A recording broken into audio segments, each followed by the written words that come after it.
Hello friends, welcome to Bismi சமையல். இன்னைக்கு நம்ம வீடியோவில் பெண்களுக்கு அன்றாட வாழ்க்கையில் தேவைப்படக்கூடிய ரொம்ப ரொம்ப யூஸ்ஃபுல்லான கிச்சன் டிப்ஸ் மற்றும் வீட்டு குறிப்புகள் தான் பார்க்க போகிறோம். இந்த வீடியோவில் சொல்லக்கூடிய எல்லா டிப்ஸுமே ரொம்ப ரொம்ப யூஸ்ஃபுல்லாக இருக்கும். ஸோ வீடியோக்குள்ளே போகிறதுக்கு முன்னாடி நம்ம சேனலை புதுசாக பார்க்குறவங்க மறக்காமல் சப்ஸ்கிரைப் பண்ணிக்கோங்க. நம்ம சேனலில் ஏற்கனவே கிச்சன் டிப்ஸ் மற்றும் வீட்டு குறிப்புகள் பற்றி எக்கச்சக்கமான வீடியோஸ் போட்டிருக்கோம். அந்த வீடியோஸையும் நீங்கள் செக் பண்ணி பாருங்கள். இப்போ நம்ம ஃபர்ஸ்ட் டிப் என்னங்கிறத பார்க்கலாம். பொதுவாகவே நம்ம வேர்க்கடலையெல்லாம் சட்னிக்கோ இல்லை குழந்தைங்களுக்கு சாப்பிட கொடுக்குறதுக்கோ வறுக்கிறோம் அப்படின்னா வறுத்ததுக்கு அப்புறமா இந்த கடலையிலேருந்து தோலை உரிக்கிறதுக்கு நம்ம ஒன்று ஒன்றா கை வச்சு தான் உரிச்சிட்ருப்போம் இல்லையா? ஸோ அந்த மாதிரி செய்யாமல் ரொம்ப ரொம்ப ஈஸியாக இதில் இருக்க தோல் எல்லாத்தையும் உரித்து ஒரு தோல் கூட வெளியில் பறக்காத அளவுக்கு ரொம்ப ரொம்ப நீட்டாக செஞ்சு முடிச்சிடலாம். எப்படிங்கிறத பார்க்கலாம். வேர்க்கடலையை நல்லா வறுத்துட்டு ஒரு தட்டில் கொட்டி நல்லா ஆற விட்டுருங்க. கடலை எல்லாமே நல்லா ஆறுனதுக்கு அப்புறமா இந்த மாதிரி ஒரு சின்ன துணியில் எல்லாத்தையும் கொட்டிட்டு நல்லா மடக்கி கடலை எல்லாத்தையுமே இந்த மாதிரி நல்லா தேய்ச்சி விட்டுருங்க. இந்த மாதிரி ஒரு துணியில் கொட்டிட்டு தேய்க்கும் போது இது நமக்கு ஈஸியாகவும் இருக்கும், ரொம்ப டைம் எடுக்காது, சீக்கிரமாகவும் செஞ்சு முடிச்சிடலாம். இப்போது இதில் இருக்க தோல் எல்லாத்தையும் ரிமூவ் பண்ணுறதுக்காக இந்த மாதிரி கொஞ்சம் பெரிய சைஸ் சல்லடை எடுத்துக்கோங்க. இப்போ இதுக்கு அடியில் ஒரு பிளேட் வச்சுட்டு இதில் கடலை எல்லாத்தையும் நம்ம அப்படியே எடுத்து கொட்டிடலாம். லைட்டாக இந்த மாதிரி ஆட்டி விட்டுட்டிங்கன்னா இதில் இருக்க தோல் எல்லாமே உங்களுக்கு கீழே கொட்டிடும், கடலை எல்லாமே மேலே தங்கிடும், ஒரு தோல் கூட உங்களுக்கு இருக்காது. ரொம்ப ரொம்ப ஈஸியாக சீக்கிரமாக பிரித்து எடுத்துடலாம். இதில் இருக்க ஒரு தோல் கூட உங்களுக்கு வெளியில் பறக்காது. ஸோ இடமும் நமக்கு ரொம்ப நீட்டாக இருக்கும், வேலையும் சீக்கிரமாக முடிஞ்ச மாதிரி இருக்கும். இந்த டிப் உங்களுக்கு யூஸ்ஃபுல்லாக இருந்திருக்கும்னு நினைக்கிறேன். யூஸ்ஃபுல்லாக இருந்ததுன்னா கண்டிப்பாக எனக்கு கமெண்ட்டில் சொல்லுங்கள். இப்போ நம்ம அடுத்த டிப் என்னங்கிறத பார்க்கலாம். இந்த மாதிரி காய்ச்ச அத்திப்பழம்லாம் நம்ம கடையிலேருந்து வாங்கினோம் அப்படின்னா ஒரு சில நேரங்களில் பார்த்திங்கன்னா இது ரொம்ப காய்ச்சி போய் ஒரு மாதிரி ஹார்டாக இருக்கும். இந்த நார்லேருந்து இதை பிரித்து எடுக்கிறதே கொஞ்சம் கஷ்டம்தான். ஸோ பிரித்து எடுத்ததுக்கு அப்புறமாவும் இது ரொம்ப ஹார்டாக இருக்கும். குட்டீஸ்க்கெல்லாம் கொடுத்தோன்னா இதை சுத்தமாக சாப்பிடவே மாட்டாங்க. ஏன்னா கல் மாதிரி இருக்குது பாருங்கள், கொஞ்சம் கூட பிக்கவே வரலை. ஸோ இந்த அத்திப்பழத்தை ரொம்ப ரொம்ப ஈஸியாக எப்படி சாஃப்ட் ஆக்குறதுன்னு பார்க்கலாம். நம்ம வீட்டில் பேரிச்சப்பழம்லாம் போட்டு வச்சுருப்போம் தெரியுமா? அந்த பாட்டிலுக்குள்ளே இந்த அத்திப்பழத்தை நார்லேருந்து ஒன்று ஒன்றா பிரித்து உள்ளே போட்டு வச்சுருங்க. பாட்டிலை நல்லா டைட்டாக மூடிட்டு இதை ஒரு நாள் அப்படியே விட்டுருங்க. ஸோ அதுக்கப்புறமா நீங்கள் எடுத்து பார்த்தீங்கன்னா உங்களுக்கே நல்ல டிஃப்ரென்ஸ் தெரியும். இது நல்ல சாஃப்டாக வந்திருக்கும். நான் இதை பிச்சு காட்டுறேன் பாருங்கள் எவ்வளோ ஈஸியாக பிக்க வருதுன்னு. இந்த டிப் உங்களுக்கு யூஸ்ஃபுல்லாக இருந்திருக்கும்னு நினைக்கிறேன். கண்டிப்பாக ட்ரை பண்ணி பாருங்கள். நம்ம எல்லார் வீட்லேயுமே கேரட் துருவுறதுக்கு, பீட்ரூட் துருவுறதுக்கெல்லாம் இந்த மாதிரி கிரேட்டர் இருக்கும்.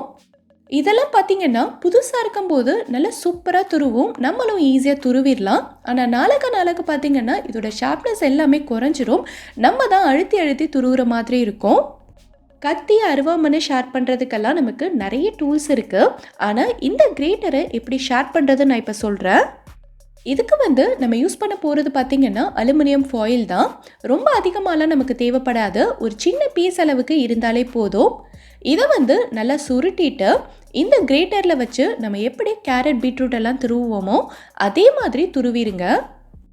இதுக்கு நீங்கள் புது அலுமினியம் ஃபாயில் தான் யூஸ் பண்ணணும்னு கிடையாது. நீங்கள் ஹோட்டல்லலாம் சாப்பாடு வாங்குறீங்க அப்படின்னா ஃபாயிலில் வச்சு பேக் பண்ணி தருவாங்க தெரியுமா? ஸோ அதை கூட நீங்கள் இதுக்கு யூஸ் பண்ணிக்கலாம். ஸோ இந்த மாதிரி எல்லா இடத்துலையுமே நல்லா தேய்ச்சி விட்டுட்டீங்க அப்படின்னா இந்த கிரேட்டரும் உங்களுக்கு நல்ல ஷார்ப்பாயிரும். அதே மாதிரி இதில் லைட்டாக குட்டி குட்டியாக அங்கங்கே கருப்பு கருப்பாக படிஞ்சிருக்கும் தெரியுமா? அந்த மாதிரி கரைகளும் உங்களுக்கு ரொம்ப ஈஸியாக போயிடும். ஸோ உங்கள் வீட்டில் பழைய கிரேட்டர் ஏதாவது இருந்ததுன்னா இந்த மாதிரி ஷார்ப் பண்ணிவிட்டு நீங்கள் கேரட்டோ பீட்ரூட்டோ துருவி பாருங்கள். ரொம்ப அழுத்தம் கொடுக்காம ரொம்பவே ஈஸியாக துருவி முடிச்சிடலாம், உங்களுக்கே நல்ல டிஃப்ரென்ஸ் தெரியும். இப்போ நம்ம அடுத்த டிப் என்னங்கிறத பார்க்கலாம். எல்லா நகைக்கடையிலையுமே நம்ம ஏதாவது பொருள் வாங்கும்போது இந்த மாதிரி குட்டி குட்டி பர்ஸ், பேக், சில சமயங்களில் ஹேண்ட்பேக் எல்லாம் கூட தருவாங்க. ஆனால் இந்த பர்ஸ், பேக் எல்லாத்துலேயுமே அந்த ஜுவல்லரியோட பேர், அட்ரஸ் எல்லாம் போட்டிருப்பாங்க. இந்த பர்ஸ், பேக் எல்லாம் பார்க்குறதுக்கு நல்ல நீட்டாக அழகாக இருந்தாலுமே அதில் பேர் போட்டிருக்கிறதுனால நமக்கு யூஸ் பண்ணுறதுக்கே ஒரு மாதிரி இருக்கும். ஸோ இந்த எழுத்துக்கள் எல்லாத்தையுமே ரொம்ப ரொம்ப ஈஸியாக எப்படி அழிக்கிறதுன்னு பார்க்கலாம். இதுக்கு நம்ம யூஸ் பண்ண போகிறது பார்த்திங்கன்னா சானிடைசர் தான். இந்த மாதிரி சானிடைசர் இப்போல்லாம் எல்லார் வீடுகள்லையுமே கண்டிப்பாக இருக்கும். இந்த மாதிரி ஒரு காட்டன் அப்படி இல்லைன்னா நல்ல க்ளீனான துணி எடுத்துக்கங்க. இப்போ இதில் நம்ம கொஞ்சமாக சானிடைசரை தொட்டுட்டு இந்த எழுத்து மேலே நல்லா தேய்ச்சி விட்டுறலாம். நான் தேய்க்கும் போதே உங்களுக்கு தெரியும்னு நினைக்கிறேன். எழுத்து வந்து கொஞ்சம் கொஞ்சமாக அழிஞ்சிட்டு இருக்கு பாருங்க. இந்த மாதிரி கொஞ்சம் அழுத்தம் கொடுத்து தேய்ச்சாலே போதும், எழுத்து எல்லாமே ரொம்ப நீட்டாக கம்ப்ளீட்டாக போயிடும். நான் லைட்டாக தான் தேய்ச்சிருக்கேன், இந்த அளவுக்கு போயிருக்கு. ஸோ உங்கள் வீட்லேயும் ஏதாவது பர்ஸ் பேக் எல்லாம் இருந்ததுன்னா இந்த மாதிரி ட்ரை பண்ணி பாருங்கள். ட்ரை பண்ணிவிட்டு எப்படி வந்ததுங்கிறத கண்டிப்பாக எனக்கு கமெண்ட்டில் சொல்லுங்கள். இப்போ நம்ம அடுத்த டிப் என்னங்கிறத பார்க்கலாம். நம்ம வீட்டில் புதுசாக பாத்திரங்கள்லாம் வாங்கணும் அப்படின்னா இந்த மாதிரி தட்டு டம்ளர்லலாம் அந்த கடையோட ஸ்டிக்கர் வந்து ஒட்டியிருப்பாங்க. இந்த ஸ்டிக்கரை நம்ம எடுத்தோம் அப்படின்னா நீட்டாகவே எடுக்க வராது, பாதி ஒட்டிக்கும் பாதி தான் எடுக்க வரும். அப்படியே நம்ம கிழிச்சு எடுத்தாலும் அந்த ஸ்டிக்கருக்கு கீழே இருக்கிற பசை வந்து அந்த தட்டிலேயே ஒட்டிக்கிட்டு சுத்தமாக போகவே போகாது. ஸோ இந்த ஸ்டிக்கர் ஒட்டியிருந்த தடமே தெரியாத அளவுக்கு ரொம்ப ரொம்ப நீட்டாக இதை பிரித்து எடுக்கலாம். எப்படிங்கிறத பார்க்கலாம்.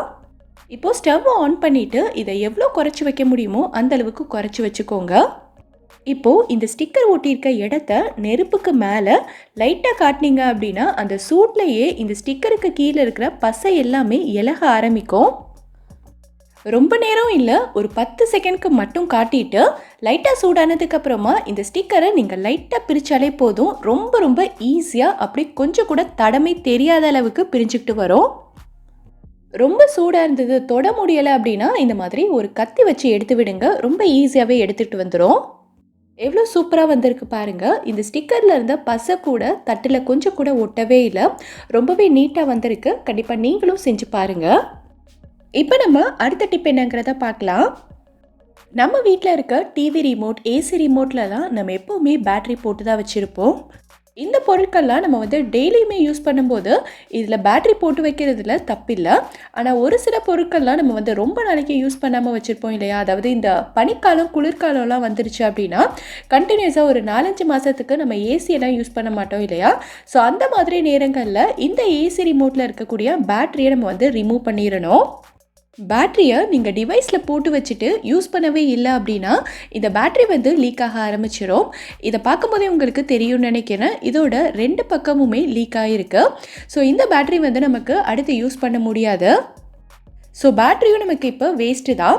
இதில் மட்டும் இல்லை, நீங்கள் குழந்தைங்களோட டாய்ஸில் வந்து நீங்கள் டார்ச் லைட்லாம் யூஸ் பண்ணுவீங்க அப்படின்னா நீங்கள் அதை யூஸ் பண்ணாத நேரங்களில் பேட்டரி எல்லாத்தையும் கழட்டி வச்சுட்டு தேவைப்படும் போது போட்டு யூஸ் பண்ணிக்கலாம். இந்த மாதிரி செய்யும்போது பேட்டரியும் நமக்கு லாங் லைஃப் தரும், டிவைஸும் நமக்கு வந்து சேஃபாக இருக்கும். இப்போ நம்ம அடுத்த டிப் என்னங்கிறத பார்க்கலாம். பொதுவாகவே பொட்டுக்கடலையெல்லாம் பார்த்திங்கன்னா நம்ம வாங்கி கொஞ்ச நாள் யூஸ் பண்ணாமல் வச்சுருந்தோம் அப்படின்னா ஒரு மாதிரி நமத்து போயிடும். இந்த பொட்டுக்கடலை வந்து கிறிஸ்பியாக இல்லாததுனால இதை சட்னி அரைக்கிறதுக்கும் நல்லா இருக்காது. குழந்தைங்களுக்கு வெறுமனே சாப்பிட கொடுத்தாலும் சாப்பிட மாட்டாங்க. ஆனால் இந்த கடலையை நம்ம கொஞ்சம் கூட வேஸ்ட் பண்ணாமல் இதை புதுசாக இப்போ தான் நம்ம கடையிலேருந்து வாங்கின மாதிரி நல்லா கிறிஸ்பியாக மாற்ற முடியும். எப்படிங்கிறத பார்க்கலாம். இதுக்கு நான் யூஸ் பண்ண போகிறது பார்த்திங்கன்னா ஆடி எக்கோபேக்கோட குக்கிங் அண்ட் பேக்கிங் ட்ரே தான். இது இல்லாதவங்க நார்மலாக ஒரு செராமிக் பிளேட் எடுத்துக்கோங்க. இந்த ப்ராடக்ட்டை நம்ம வீடியோவில் நிறைய பார்த்துருப்பீங்க. ரொம்ப நல்லா இருக்கிறதுனால நான் ரெகுலராக யூஸ் பண்ணுவேன். இதில் கடலை எல்லாத்தையும் கொட்டிட்டு நல்லா பரத்தி விட்டு அவனில் ஒரு 30 செகண்ட்ஸ்க்கு மட்டும் வச்சு எடுத்தாலே போதும். 30 செகண்ட்ஸ்க்கு அப்புறமா பார்த்திங்கன்னா கடலை வந்து நம்ம ஃப்ரெஷ்ஷாக இப்போ தான் கடையிலேருந்து வாங்கினா எவ்வளோ கிறிஸ்பியாக இருக்குமோ அதே மாதிரி இருக்கும். உங்கள் வீட்டில் அவன் இல்லை அப்படின்னா இதை வந்து ஒரு பேனில் கொட்டி எண்ணெய் சேர்க்காம 1 நிமிஷத்துக்கு மட்டும் வறுத்து எடுத்துட்டிங்கன்னா போதும். கடலை வந்து நல்ல கிறிஸ்பியாக வந்துடும். இந்த பொட்டுக்கடலைக்கு மட்டும் இல்லை, நீங்கள் வந்து பொரி வேர்க்கடலைக்கு கூட இதே மெத்தட் ஃபாலோ பண்ணிக்கலாம். நம்ம வீடியோஸ்லேயே நான் உங்களுக்கு நிறைய செஞ்சு காட்டியிருப்பேன். ஸோ இனி வந்து பொட்டுக்கடலை எல்லாம் நமத்து போயிடுச்சுன்னா வேஸ்ட்டாக கீழே தூக்கி கொட்டாதீங்க. இதே மாதிரி செஞ்சு பாருங்கள், கண்டிப்பாக ஒர்க் அவுட் ஆகும். அடுத்தது பார்த்திங்கன்னா பெண்கள் எல்லாருக்குமே ரொம்ப ரொம்ப முக்கியமான ஒரு ப்ராடக்ட் பற்றி தான் சொல்ல போகிறேன்.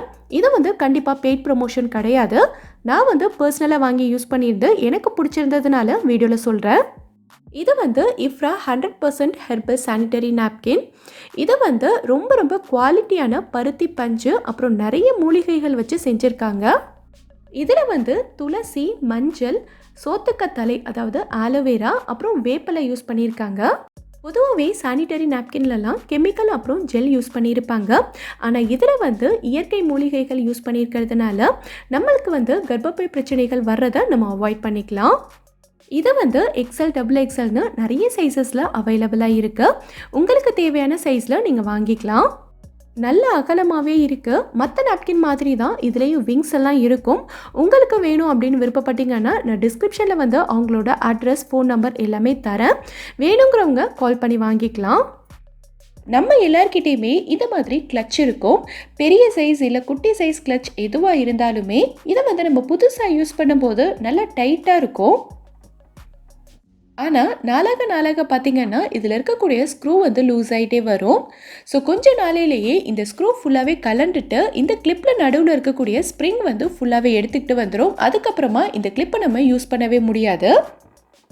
இந்த ஸ்க்ரூ வந்து லூஸ் ஆகாமல் இருக்கிறதுக்காக நம்ம யூஸ் பண்ண போகிறது பார்த்திங்கன்னா நெயில் பாலிஷ் தான்.